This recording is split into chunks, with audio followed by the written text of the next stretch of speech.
Hi, this is Marjorie Dybeck with the Dybeck team at Douglas Elliman Real Estate. And so you've been considering purchasing a new development, or maybe you're really getting serious about buying a new development property, and it's really exciting to buy a new development condo or condo. And the properties are like super slick, they've got beautiful closets, usually nice views. But the challenge that you're facing is that you're getting financing and the developer won't issue they won't issue you a financing contingency.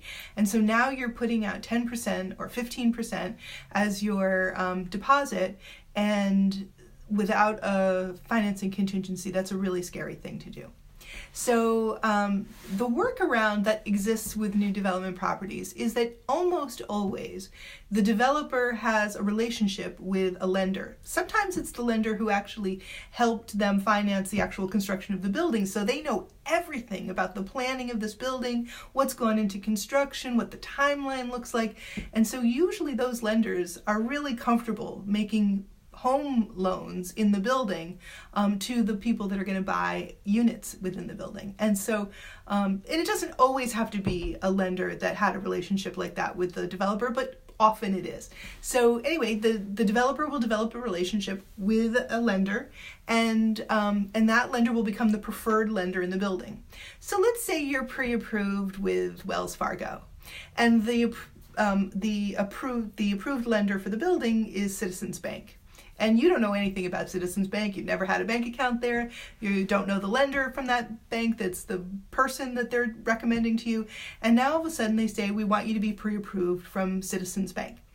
So what we would do if we were representing you as the purchaser is we would say, listen, go get a pre-approved from Citizens Bank. It doesn't hurt.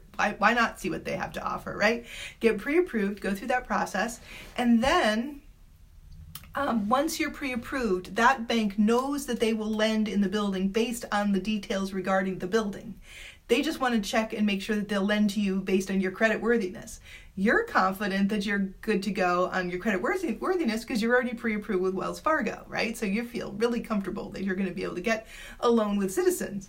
So anyway, so Citizens pre-approves you. They say you're totally fine, your credit score is great, we've looked at your income, everything's good to go.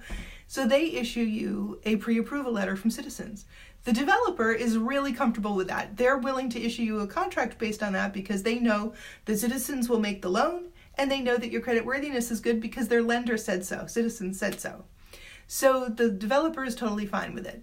So now the situation you're in is that, let's say the building gets, they continue with their pre-sales, 2 years go by, you're waiting for the building to get built, maybe it's 6 months, who knows, but anyway, some time goes by, and now the developer comes to you and they say, you've got 30 days to close. So maybe even, 60 days before it's ready to close, maybe we call up the developer and we say, hey, listen, how many units have you sold in your 300 unit building? And they say, oh, we've sold 250 units. We've only got 50 units to sell, and most of those are the penthouses. And so then we go back to Wells Fargo and we say, hey, listen, the building is now, 80% sold. And we would like to get the loan with Wells Fargo because we, like your rate, or we think you're a really great guy, or whatever the issue is. And so we would like, and all my bank accounts are with Wells Fargo, or I'm a preferred account holder at Wells Fargo, whatever it is. And so we say we want to do the loan there. And then they go through the process of approving the building. It does take a little longer. It might take them 2 weeks to get that building approved, but they'll get through it. They'll do an appraisal on the property. And then when the developer calls you to set up a closing, they don't care if your loan is with Citizens Bank or Wells Fargo or any other bank for that matter. And so as long as you show up at the closing table on time, that's fine.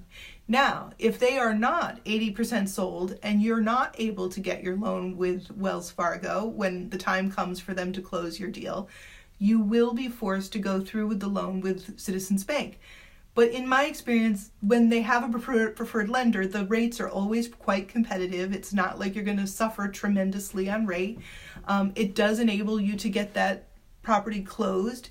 You're always welcome, once the building is more than 50% sold, to go back to any lender and refi if you wanted to after you closed. So there's really no harm in getting pre-approved by the building's lender. it essentially is protecting your 10% deposit, but it's also for the developer guaranteeing that that deal is going to close. So, which is also actually frankly nice for our buyers too. I mean, I always find that buyers are quite nervous during that 30 days that they're waiting for their lender to issue that commitment letter. And in this way, you know you're going to be issued a commitment letter because the lender has already approved the building. So anyway, hopefully that explains it. If you have any other questions about this or any other real estate issue, I hope you'll reach out to us. Feel free to share this video with anybody who might be interested. And remember that the Dybeck team is always here for you. Thanks so much. Bye.